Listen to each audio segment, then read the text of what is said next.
Sadiq Khan has demanded that Boris Johnson ignores the pleas of business chiefs and Tory MPs to swiftly act. The Mayor of London insisted the PM must dismiss shouting and hectoring from his backbenchers who want a rapid rolling back of restrictions. He insisted that he is as impatient as the next person to end the curbs, but that number 10 must learn the lessons of the mistakes made in the past. And he warned the number of people in hospital, which is 6 times higher than when the last lockdown was eased in June, shows now is not the time to drop restrictions too quick. The Labour politician told LBC, "I think it is really important.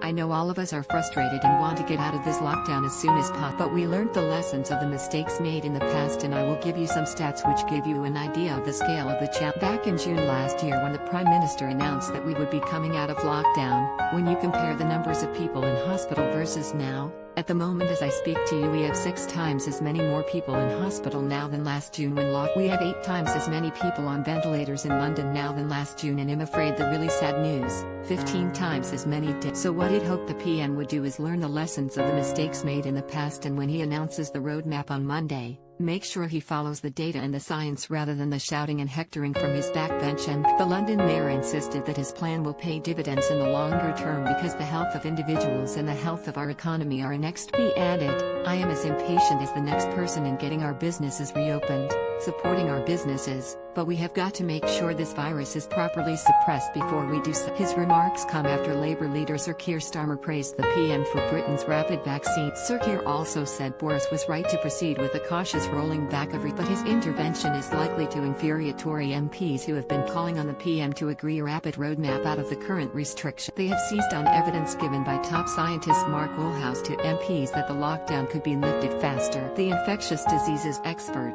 from Edinburgh University, told the Common Science Committee yesterday that if you're driven by the data and not by dates, right now, you should be looking at earlier unlock. Tory MP Steve Baker, from the COVID Recovery Group, told the Daily Mail, Boris Johnson today rightly confirmed he will focus on data, not dates for easing restrictions, as our recent letter. As Professor Woolhouse, a senior government scientific advisor, says, the data are looking so good that Britain may open. It comes after an Imperial College London study found infection rates are having. The REACT study, which is the largest of its kind in the country, predicts new cases are set to fall to 1,000 a day by the second week of April. The good news comes amid growing fears that many pubs and restaurants will never reopen if the lockdown rules aren't eased soon. Hospitality chiefs have hit back at the PMs that their businesses represent an extra risk of trans. Kate Nichols, boss of industry group UK Hospitality, said, "We know that hospitality businesses are safe and all the data has shown we are not a significant area of transmission."